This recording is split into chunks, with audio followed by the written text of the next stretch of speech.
Hello, I'm Jared. Hello, I'm Evan. This is our game of Krig. Krig is a turn-based dice combat game involving two players and four dice, a 10-sided, 8-sided, 6-sided, and 4-sided dice. Each player starts with 20 hit points and will take turns performing one of four actions: attack, defend, charge, or parry. Attacking involves rolling the 6 and 10-sided die together. The result of the 6-sided die is subtracted from the opponent's hit points unless the opponent parries successfully. The 10-sided die represents agility. A roll of 1 means the attack misses and the 6-sided die does nothing. A roll of 10 is a critical hit and directly damages the opponent's hit points. And a roll from numbers 2 through 9 means a normal attack. The defend action involves rolling the 8-sided dice. When attacked, the damage is first subtracted from the result of this roll. When it reaches 0, only then can damage affect the hit points. A critical hit will not be blocked by the defense dice. The charge action involves skipping your turn for the chance to do more damage the following turn. Doing the charge action will allow the player to use both the 6 and 10-sided die just like normal, but also the 8-sided die to attack. The charge action must be followed by an attack turn. There is another action called parry, which a player being attacked can execute involving the 4-sided die. If this result is greater than or equal to the attacking die, the parry is successful and the attack fails. Then the defending player can take their turn. However, if the parry fails, the attack is successful and the defending player loses their turn, resulting in the attacking player going again. A charge attack or critical hit cannot be parried. The game ends when one player reduces their opponent's hit points to 0. So to begin with at the top, we have the private properties. These are variables used throughout the code, which are just primed here. In the private methods, we have subfunctions, which we call upon multiple times in different parts of the code. For instance, set TS player 1 and TS player 2 sets the ThingSpeak counter to player 1 or player 2, depending on who just took their turn. The same thing occurs in the set player 1 values and player 2 values function for the dice values. The read in P1 and read in P2 values essentially just read in those values from ThingSpeak. The turn tracker function keeps a while loop function running, which will call on the functions to read in the values from ThingSpeak and activate the respective dice when it's the player's turn. Certain dice activate upon certain conditions, which can be seen here. The switch to player 1 and switch to player 2 functions are called on in the turn tracker function discussed previously to tell the game who to change their turn to. The damage player's function runs while and if loops to damage first the defense, followed by the hit points of the player according to the attacking opponent. The detect game over function essentially detects if a player's hit points reach 0 and will change the screen to the game over screen. Under the startup function, it essentially sets the values of the fields we use in the GUI. It also reads in the images for our dice and assigns those images different variables.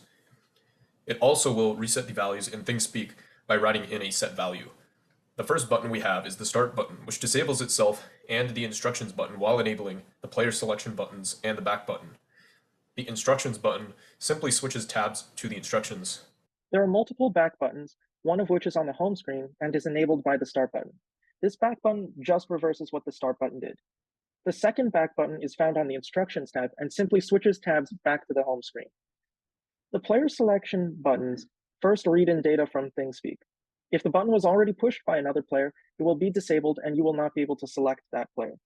If not already selected, you will be able to choose that player and it will switch tabs to the game board. In the Attack Dice button, the first thing it checks for is if the current player parried, and if they didn't, it will damage them according to the previous roll of their opponent. Following that check, the button checks if the charge button was pushed in the previous turn. If not, then it rolls both the agility and attack dice. It makes a determination on how to damage the player according to the agility dice. If the dice rolled a 1, then the attack fails and it updates the display text. If the dice rolled a 10, then the attack dice directly damages the opponent's hit and updates the display text. For any value between 1 and 10, the code checks if the attack value is less than 5. If it is less than 5, it switches to the opponent to give them the opportunity to parry. For any value other than 5, it damages the opponent according to the damage function described previously and updates the display text. However, moving back to the top, if the charge dice was pushed previously, it rolls the agility, attack, and extra attack dice. It then does the same determination using the agility dice, the only difference being that a roll other than 1 and 10 will damage the opponent according to the damage function described previously rather than give the opponent the opportunity to parry. At the end of the button push function, it updates those values into ThingSpeak, runs a detect if the game is over, and then runs the loop to track turns. So all buttons will begin with a check that will check that the respective player's parry dice was not pushed, and thus deal damage if they decided not to parry. So the charge button basically enables the player one charge and the extra attack dice. It also updates the display boards accordingly, and then sends the values into ThingSpeak before running the loop to track turns. Next is the defense button. Again, it runs a check if the parry dice was pushed. Then it disables the dice buttons, so the player cannot push them again before it rolls the code rolls the dice, and this applies for all dice. It runs the animation and sound for the rolling of the dice before updating those values into the display board and sending them into ThingSpeak. What follows next is a loop to track the turns and switch back to the respective player when it is their turn again. The parry roll button begins by disabling the player's dice. It runs the sound and animation for the roll and sets the value of the number generated. It then runs a check if the parry was successful. Basically, the rolled value is greater than or equal to the attack of the opponent. If the parry was successful, it updates the display boards before setting the opponent's attack and agility to nothing. It then updates ThingSpeak and sets the turn back to the player who successfully parried. If the parry was unsuccessful, it updates the display boards and damages the player according to the opponent's attack value. It then runs through the game over detection, updating ThingSpeak, and setting the turn to the opponent. Regardless of the success or failure, it then tracks the turns on ThingSpeak. So essentially, these buttons are just duplicated for player two, and here are the screens which we've designed. This is the main home screen with the start and player selection and instructions. This is the instructions page with, again, just the instructions. This is the game screen for player one. This is just the game screen for player two, and the game over screen. The main menu button returns the player back to the home screen. And now we will give a demonstration of our game.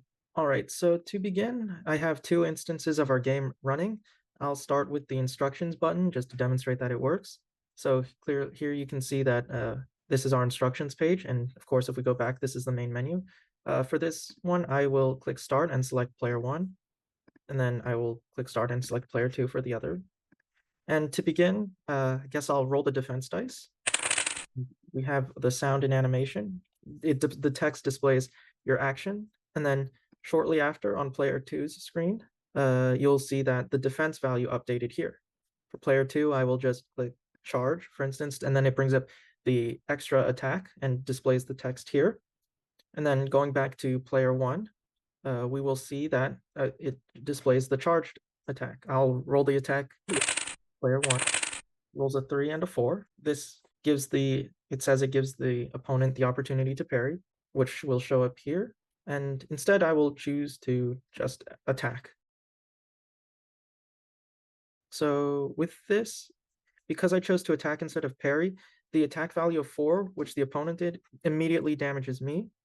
And then I rolled a total attack damage of 10, which first subtracted the 5 from their defense die, followed by the 5 from their hit points, which is reflected on player one's screen in their hit points, and the fact that their defense is 0. I will then player one. This gives an agility of 8 and an attack of 4, giving the opponent the opportunity to parry, which I will demonstrate here. And I rolled a 1, which is unsuccessful. Thus, I took 4 damage in the process, reducing my hit points to 12, and it'll give the turn back to player one, who will roll attack again. Their agility of 10 but an attack of 1 means they critically attacked player 2 with the attack of 1, so their hit points was reduced to 11, which is reflected here. I'll just attack again.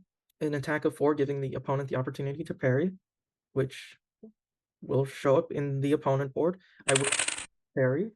I unsuccessfully parried with a value of 2, so I took the 4 damage from the opponent and it's subtracted from the hit points. And it shows up here that the hit points was updated. I'll roll the attack again with an attack value of 5 and an agility of 6.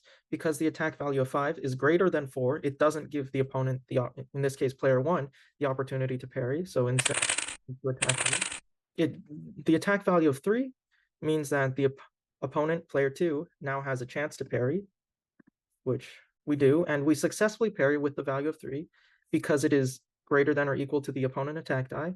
So I take no damage, and then I can roll my own attack because it gives me my turn back. And in this case, I rolled an attack of 6, which was exactly how much the player wants. So the game is over. and then we can click main menu, and then we can run the game again. And that's our demonstration.